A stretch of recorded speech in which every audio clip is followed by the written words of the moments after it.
Жалал Абад облусуна караштуу Көкжаңгак айылынын тургуну кызыбыз Айжанды 5 февраль 12 жаш туулган күнү менен куттуктайбыз.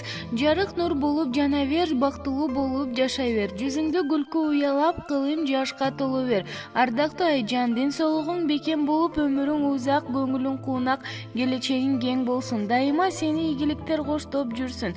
Таята тайнеңдин эмгегин баалап, баарыбыздын бактыбызга бар болуп, аман болушуңду каалайбыз деп папасы, мамасы, Таята тайнеси, Самара эжеси, Мирбек байкеси жана Жылдыз эжеси куттукташат.